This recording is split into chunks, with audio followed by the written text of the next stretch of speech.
Right. Welcome, everyone. Welcome.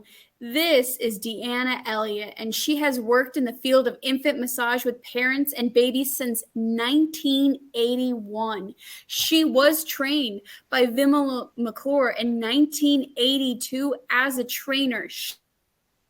She has been around with us for a long time.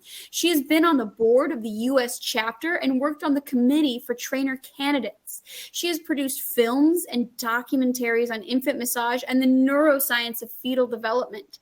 Since 1980, she has been involved with personal and professional healing and has dedicated her life to assisting in the healing of others.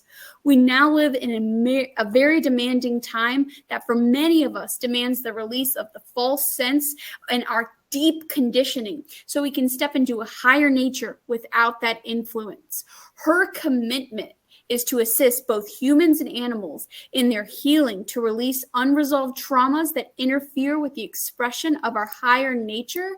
And this is what her presentation is about. Now, just really quick, her presentation is just a small glimpse into a four-week session that meets 1.5 hours every week about the delicate art of listening to your baby. If you need more information, please see the form that I pinned at the top of the chat. And if you fill that out, I will make sure your information gets to her and she'll contact you and you can have that beautiful connection about the delicate art of listening to your baby.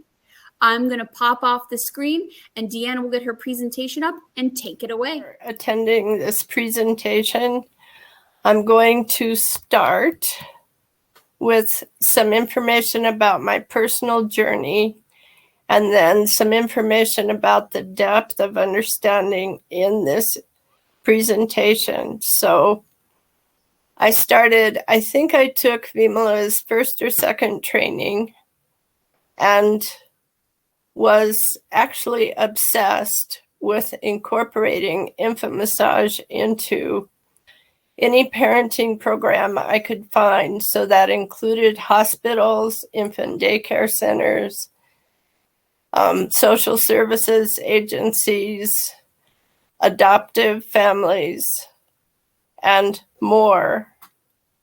And in those times, infant massage was very new, and we were formulating the best way to teach it. So at that time, I could still do strokes on babies to demonstrate to moms how to do the massage. We discontinued that, but not in the beginning. So I'm going to share many case histories with you about the information I'm giving you because it helps the picture form well. Also, when I learned infant massage, I had just become employed by a fancy sporting club in Denver, worked on athletes for 18 years. And so my learning curve was working with babies and adults with massage. I was learning so much, it was amazing. And I was learning that the massage for babies releases stress, and yet very hard for parents to understand how to respond to that other than what they had been taught, which is shushing their baby and doing everything they could to stop the cry. But what I also learned is that that really didn't resolve things for the baby. In the years of working with this understanding, I also worked with APA, which you had a presentation earlier from that organization, and studied infant psychology through them and learned that infants are quite aware. They're quite aware in utero. They're quite aware people. And so the name of the documentary, which is on YouTube, is Cellular Echoes, Environmental Influences in the Journey from the Womb to the World. So when we talk about imprinting, that means the formation of a lasting impression beginning at a cellular level on a newly forming baby, so I'll elaborate. When the zygote is formed, the joined sperm and egg, it sends out receptors into the environment to gather data so it understands how to grow. And it returns that information to the nucleus of the cell, which then that information is incorporated as the baby grows into the emotional memory center of the brain. So the first impressions register the deepest and last the longest. The data gathered is emotional information which dictate the chemicals that are released in the mother's body. So let's look at that a little deeper. Let's say that that baby is conceived in a mutually agreed upon union with love. What is releasing in the way of information? Endorphins, very positive information for the baby to grow in. But if that baby is conceived in a rape, obviously it's the opposite. And they pick up stress, fear, trauma, anger. You can imagine all the things that it is picking up, and it's releasing stress hormones, which the baby who grows in a state of alarm comes out in a state of alarm. And I'll give you a case history right now about a family I worked with two women who massaged. Both of them were social workers. They adopted a baby. And when I came to their home to show them massage, the baby was very stiff and rigid, wouldn't look them in the eye, and hardly ever cried. So I'm looking at the body language thinking, what does this say? And I said, do you know the birth story of this child? And what they told me was that the baby, the mother, had been raped at a party, hid the entire pregnancy from her family, and when it was time to deliver, she took a taxi to the hospital, had a tough delivery, gave the baby away to these two women. And so I'm aware that there's tremendous stress in the baby's body. She's had the message, don't exist, I'm hiding you. Plus, I don't want to. So that's a lot of strikes against her. And think about that information becoming a core belief. I let them know that she really did need to cry. And she really did need to tell her story to her new mommies. Because they weren't the natal parents, it was easier for them to hear about the tendency she might have to cry and tell her story. And sure enough, when we would get to the heart, where the heartache is held, she began crying. And so I put my hand on the shoulder of each mom, and I said, it's really hard to hear your baby cry this way. And they felt acknowledged. And then I said to the baby, tell your mommies they're listening. So they were able to learn a different response to the crying. And the first 3 classes, the crying occurred every time the heart was massaged. Last class, nothing, no crying, and very strong, steady eye contact. And what they told me is this little girl was now talking in her baby language all day long about her experience. So she had a major life change, went from feeling unwanted to feeling loved, and her personality showed great change for the better after that time of doing massage. So that was very eye-opening for me. And I started learning to help parents listen to their baby, whether they're natal or not, so that they can receive the messages the child needs to share. Also, there's another set of factors. If that conception is, say, in the tropics, where it's very, very warm, then the body grows in relation to heat.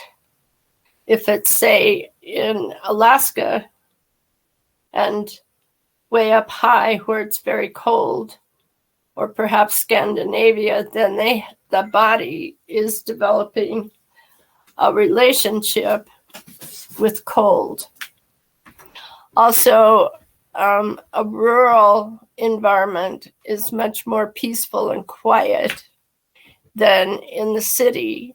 And so that too is an element. Think about a baby who's conceived near an airport.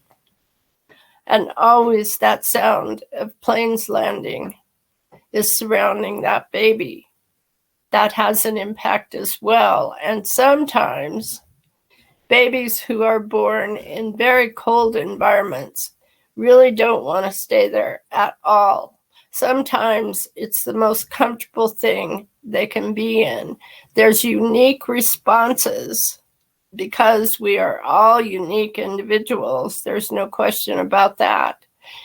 So that imprinting, once again, is creating core beliefs in the child that become reference points and turn into attitudes and behaviors in the personality. So think about a woman who has conceived a child and she is alone. She has no partner and she's in fear of how she's going to do this by herself. In contrast to a woman who has a supportive partner, a loving home, a nest in which she has safety. Think about the difference in the imprinting from those two examples. And of course, we try to work with as many families as possible in as many circumstances as possible. And one thing I used to do in my classes, I would ask the parents to share their birth story so I could understand what is it that the baby is holding in their body that might include stress that would be released. It has that mother, did she want the child? Did she eat well?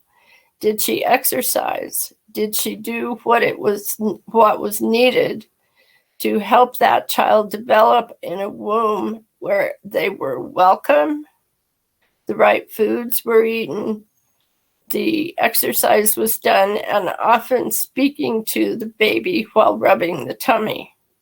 Big difference in how women bring children into the world. And think of all the inner city mothers who are in constant stress all the time. And when I was working in social services, that's what I came across, women who were in constant stress all the time. So before we get into exploring the birth experience, I want to share another case history. So this picture is forming. I worked with a family one time, a very high-functioning family, wanted a baby, loved each other, did everything right. And when the mother was in the birthing process, she pushed for 12 hours with no success. So they did a cesarean, and what they found is that the cord was wrapped around the entire torso. So every time she pushed the baby, it got tighter, and the baby could not move. So when it was brought out through the cesarean, it was blue. It was a very difficult time for the mother, the recovery, the baby, everything. And so when I came to their home to show them the massage, the daddy was doing the massage. And I said, after I heard that birth story, she has a lot of trauma in her body from being held in mama's tummy by the cord.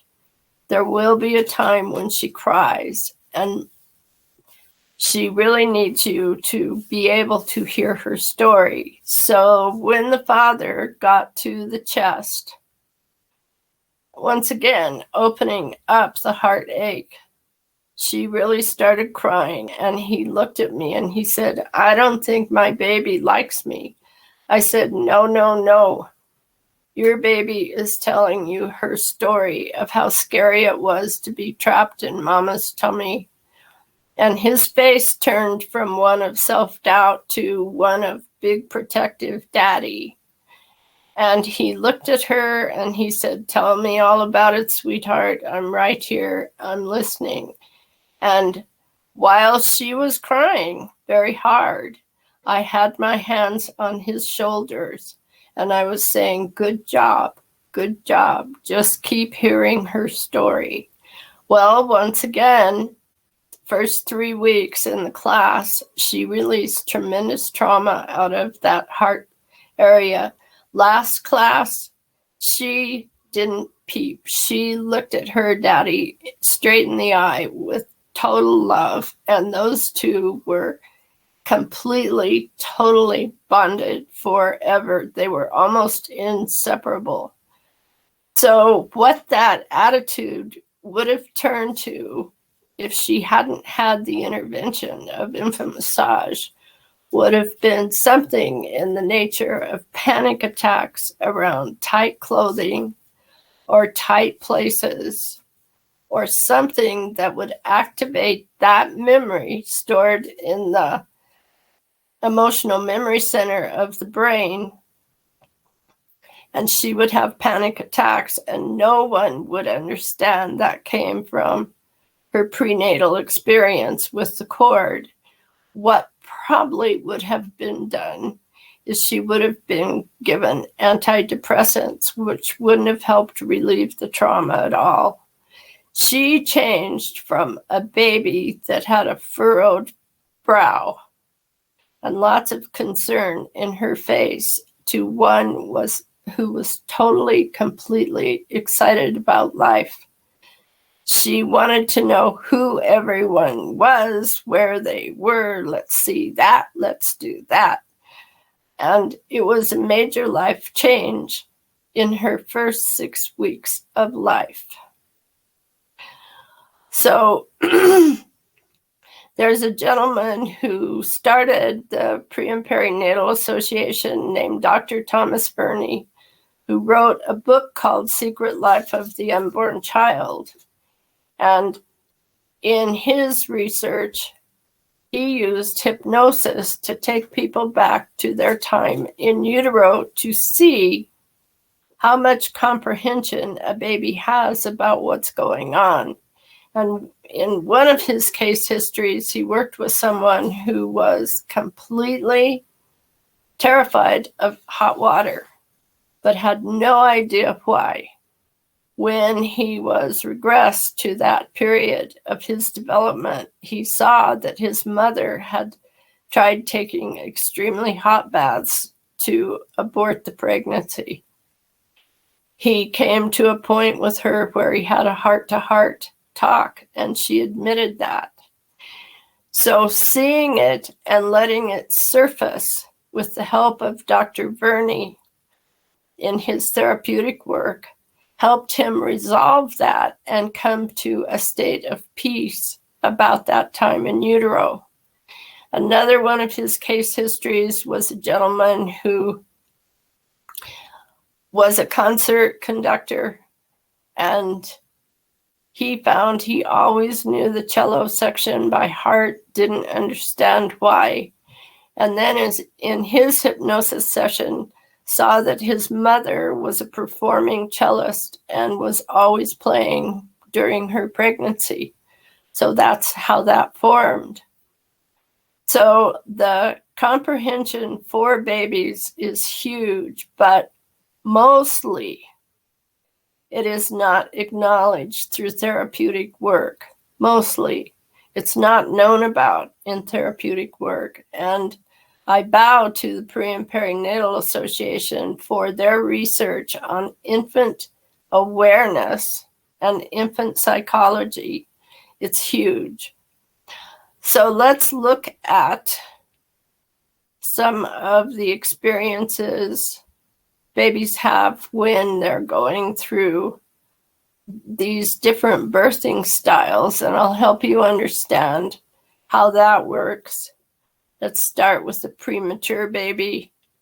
First of all, premature is removed from the body many times through cesarean, and that's a whole body of information in and of itself. But once that happens, whether it's through the birth canal or cesarean, they are removed from the mother.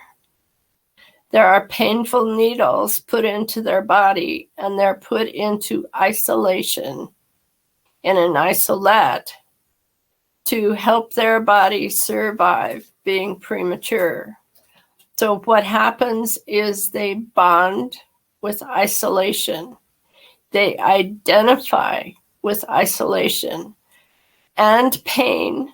They're often touch sensitive. Some of them do not want touch at all. And often they won't look the mother in the eye because they weren't put with her when they first came out. That is very, very hard for the mother because the mother also needs eye contact with that baby in a huge way.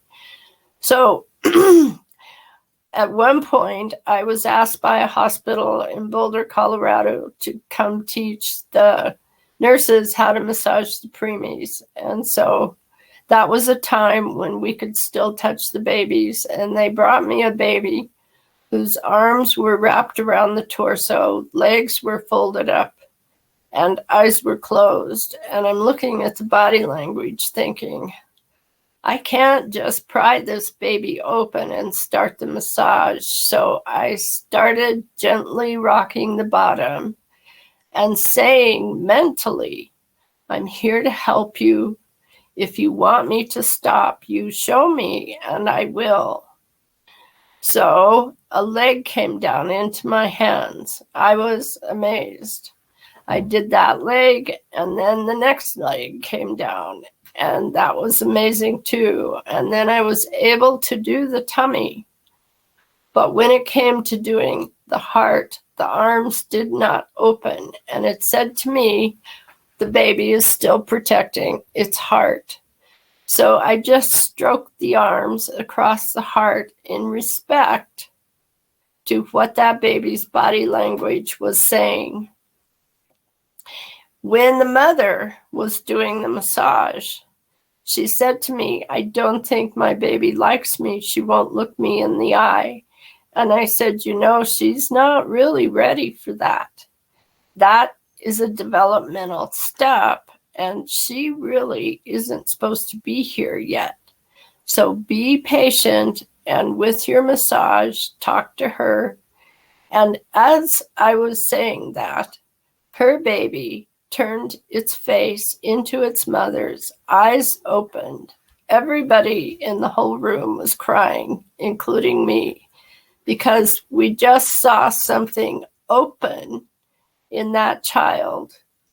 Premature babies are often adverse to bonding because they didn't get to be with the mother. They had to go into separation. sometimes adverse to touch because of all the painful procedures. So infant massage is exceptional for helping them turn that around. And the beautiful thing about all these case histories is that it's the parents are guided to turn the situation around for the baby. It's not an outside person. Yes, the outside person shows the massage, but with the right help in seeing the traumas that they are releasing, they are the one who hears the cry, and they are the one so important to the baby to hear the cry. Okay, let's go to forceps and suction. Both of those are methods of pulling the baby out of the womb instead of allowing the baby to come through the birth canal. And sometimes it's needed. I'm not saying that. But first of all, the sutures in the skull are very moved out of their correct positioning. And whenever I worked with people who had forceps or suction babies, I would suggest they go see a cranial sacral therapist to realign the sutures. The stories I would hear from them when they did that was that the baby cried a lot while that work was being done. And in my observation, it was because when they were being pulled out, those sutures, it hurt. And it was foreign for them because the way the baby is supposed to get born is through the birth canal. They didn't have that. I don't mean that quite that way. The way the baby is supposed to come out technically is through the birth canal, but without the squeezing and pulling.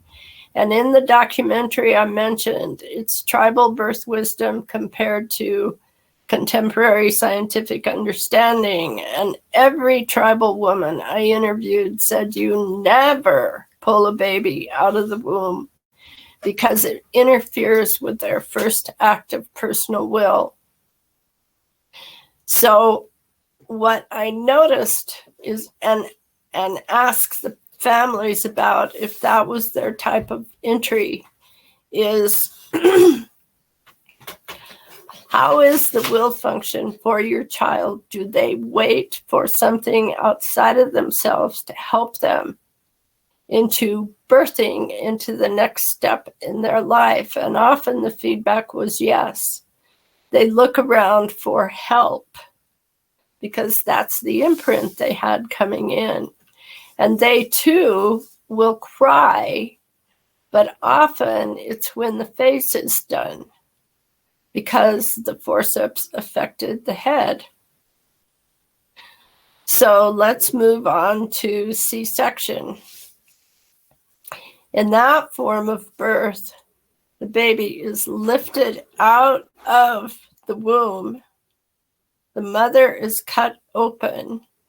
They don't have a chance to go through the birth canal. And once again, I'm not saying there aren't times when these things are needed, but they have implications.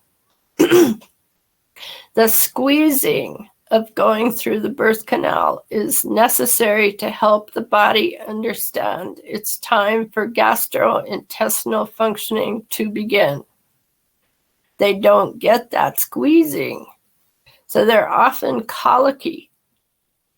But the massage strokes will help to regulate the colon so that they can get the squeezing in a different way. So that they can reignite in a unique way their personal will, because the massage is a type of squeezing for their body to have a new reference point. One time I was working with a chiropractor who was always late for his session. And I learned rebirthing, and so that's what I was doing with him. And when his birth occurred, he was induced to fit the timeline of his father, who was in the military. So he would be born on his father's timing, not his own. He had tremendous anger about time issues. Once he was able to see that and release that, that quality in him softened greatly. So these are simple examples of birth paradigms. I also was involved at a certain point along the way with a water birth school and saw how gentle and non-traumatic water was for a baby to come into. They did not have the impulse to breathe until they came up in the air. And yet that was so early on that water birth was not trusted at all. So it took some time for water birth to become trusted, as new things often do. And when it did, it became trusted around the world. I went to Russia to meet with the doctor who had brought this form of birthing into being, and he would take his families to the Black Sea. The mothers would go into the waters, which were very cold, and dolphins would come and midwife the birth with their sonar. Those children later on could spend as much time in water as air, and they actually seemed superhuman. So, okay, so what about a regular vaginal birth going through the birth canal and yet sometimes getting stuck in the birth canal? That's when forceps or suction often happen because the mother is so fearful and so traumatized by the pain, she can't fully dilate. That too produces a certain type of trauma that can be experienced by the baby as being held apart from birthing by the mother. So they often have issues, not always, but often, with the mother, and nobody can understand why at all. I'll give you a case history about myself, which is yet another example of how this works. I was conceived at 12,000 feet and in the high mountains of Colorado in the winter, born in the summer. And during my time in utero, my mother smoked. So when I came out, I refused to breastfeed. Nobody could understand that because I didn't want more smoke coming into my body. And I had anger with my mother about smoking. When this came into my conscious attention, I was filming an embryologist named Jaap van der Waal from Holland, who was talking about the nature of the embryo and the consciousness. And what surfaced in me, I got a huge headache and this unusual form of anger was coming up that made no sense. Luckily, I ran into someone after the filming who was a cranial sacral therapist, and she offered me a session, and that helped the whole thing come all the way through my body. And the amazing part is when that happened, my body reeked of the smell of cigarette smoke. So that tells you how literal this process can be. So let's move on from the birth. to the bonding process. And there's a gentleman who was very much part of the Pre and Perinatal Association named Joseph Chilton Pierce, who wrote a book called Magical Child. And he's in the documentary. And what he says is that it's highly critical for the baby to have eye contact with a loving human being. And ideally, it's the mother. But sometimes it's an adoptive parent, because sometimes that person is given the baby after it is born. But that eye contact is critical, and babies can see about the distance of their face to the breast, which is about 12 inches. It's a reference point for them that they need upon leaving gravity, dark, contained liquid into, gravity free, into gravity, light, sound, and air. That's a big, huge change. Well, in this culture, for a long time, babies were taken into the nursery after birth because it was felt the mother needed time to recover. I don't think that's happening so much anymore. And I, again, credit the Pre and Perinatal Association for getting that understanding into medical places. That eye contact is critical for a reference point for them to know they're safe. They have a supportive human to help them. And if they don't have that, they can become non-bonded babies. Well, non-bonded babies can become the most violent adults because they don't have a reference point of connection when they get here. Super, super critical. So that's what this statement is about. It's an antidote to the formation of violent behavior. And there was a man, I'm not sure I remember the name of the book, it'll come to me, who wrote a book about serial killers. And he was exploring what creates that personality. And one of the big factors with that was non-bonding.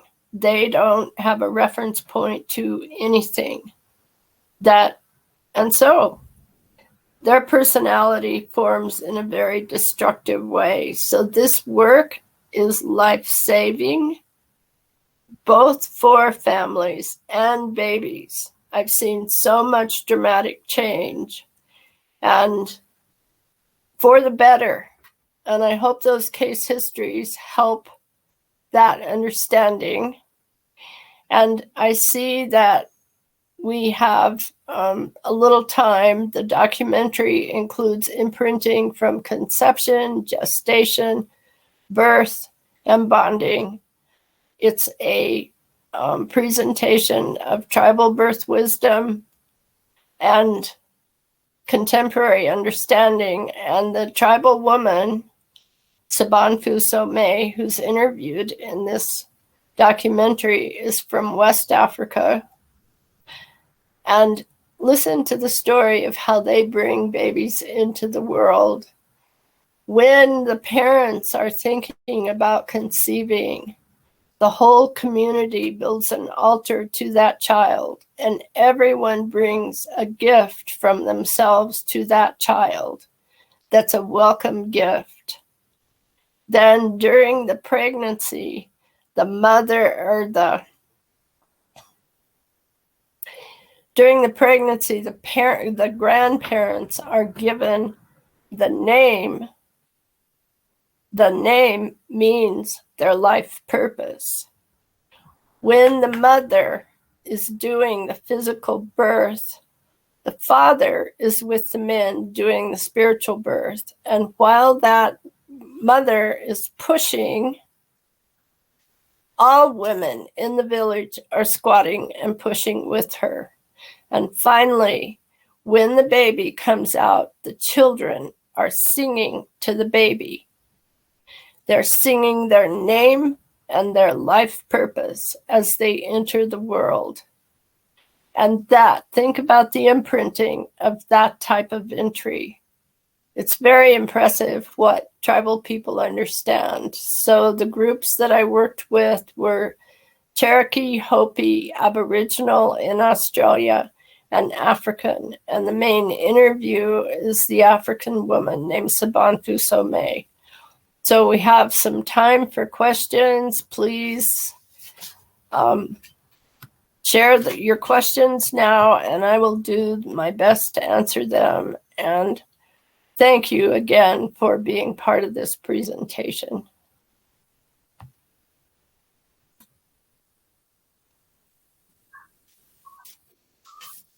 I'll hop on just to help.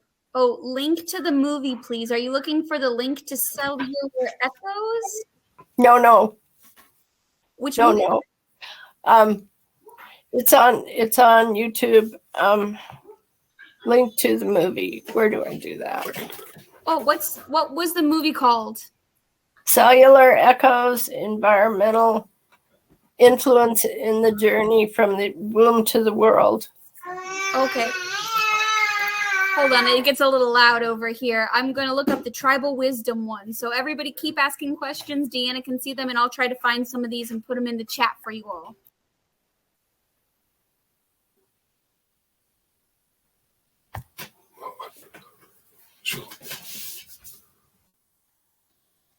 Do nothing.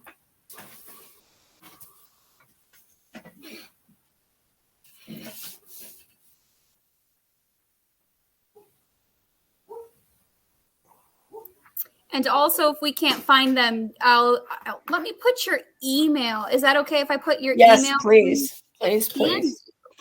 Let me copy this. Now, I have that form pinned at the top, and anybody who fills out the form for more information will be sent to DeAnna, but also here is her email address if you need to get a hold of her super fast. And Maria asked, did the parent continue stroking or in a different way as the baby cried? Often when I would come across that, I would suggest while the baby was crying very hard that they hold them next to their heart and listen to them. And then if it was possible to continue stroking, do that, but first hold them. And if they wanted to simply start nursing, that's fine, because there's not a timeline on how much massage is done. It can always be worked out. And so the part that matters is that the baby feels secure and loved. I hope that answered that.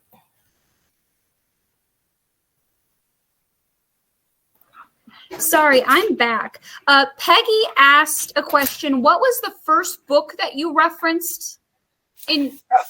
Probably Secret Life of the Unborn Child by Thomas Verney.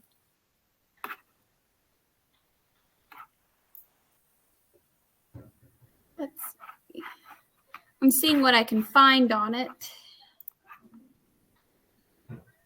Because there's a couple of places to download the PDF, but I don't want them to be shady.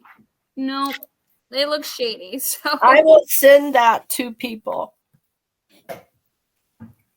Yes. Then I will keep reposting this so it doesn't get lost.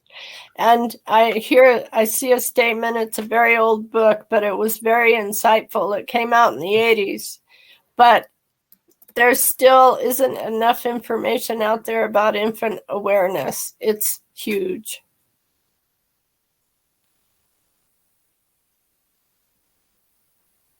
Look what I found. I have a copy of Cellular Echoes. I have one CD. It's probably like a DVD. And you know what, everybody here?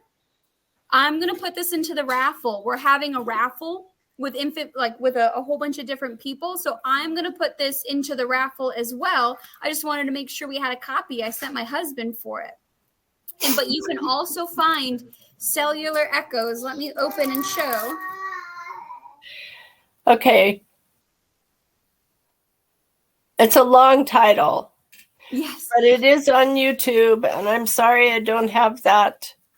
I posted the YouTube link in the chat. People might just have to scroll up. Let me see if I can find it again, because I'm a fast scroller. Here, let me pin this. So the YouTube video that's been pinned and replaced is it should be the Cellular Echoes YouTube video. Yes. And sometimes cellular echoes without the rest of the title goes to cell phones. So it's cellular echoes, environmental influences in the journey from the womb to the world. I'll send it to people if they want that. And since I have a physical copy, I'll put it in the raffle, and that will be up tonight. So people just check the raffle tomorrow. So, I mean, enter the raffle. There's always a chance that everybody could win, but now we have a little extra surprise. Thank you. Are there any more questions? Oh, love the perspective of giving the baby a voice. Yes, and what I would say to that is I have written articles saying let them have their voice, because when we are taught to never cry or shamed as children for crying, it creates repressed emotions, which is very, very unhealthy. And when do those repressed emotions express? Puberty. It blows the lid off, and things come out of teenagers that sometimes are shocking, and it's because there's a stockpile of unresolved emotion. That's an unhealthy thing in all of us. When I started doing rebirthing and learned about that in myself, I almost couldn't stop crying for 3 years, and my personality changed for the better in huge ways.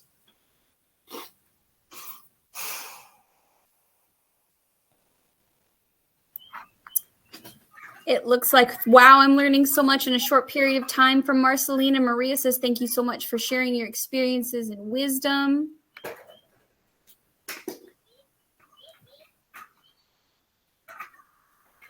Are there any other questions?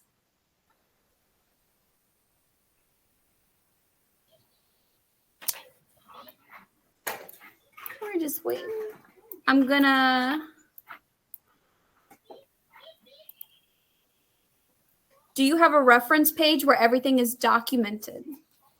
I will in the class. Or if you get in touch with me, I will do that.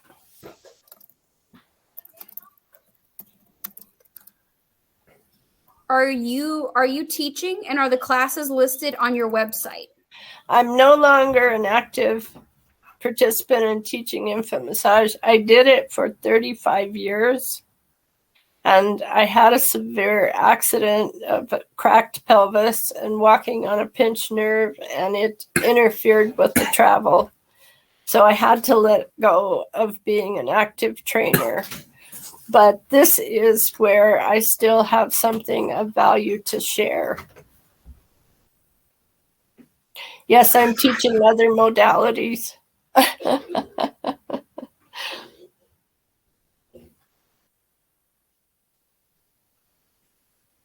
I can't recommend enough coming to the class, because each time we will do our own practical insight into ourselves about what happened to us. You're going to be thinking about this a lot, and it's very helpful to know.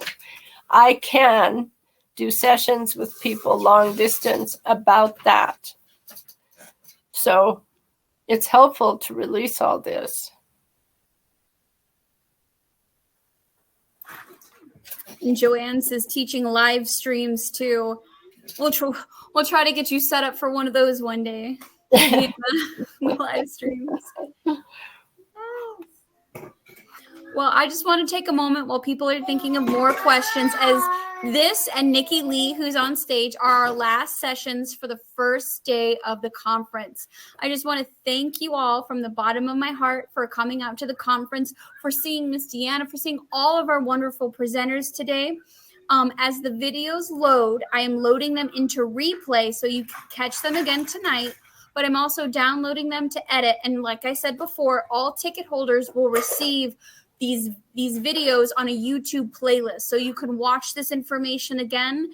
And if you email info@infantmassageusa.org, that's me, and I can get you the slides and I can help get you other information that you need, but give me about 24 to 48 hours. I do my best to be fast, but I'm the only person manning the inbox. So I am here to help you all. Gail Lewis signed up for the class. Patricia says, thank you. Oh, we thank all of you for being here with us. We can't do it without you and without our members and the community. I will say one last thing, which is I bow to all of you with gratitude for doing work that keeps the human heart alive. And as I see how we're all married to our cell phones, and I question, how is that going to flourish the human heart? And this work does it. So thank you for what you are doing. It is so important. Thank you all. So DeAnna, I'm going to pop off, but you can continue to read the chat and talk to everybody. And the session will close itself about 5 minutes after the 30 mark. So my kiddo in the background needs her playtime. So yeah. So thank you, everybody. I will see you tomorrow. We'll get your information to Miss DeAnna. DeAnna, you can email her. Thank you guys so much. And tomorrow will be a beautiful day.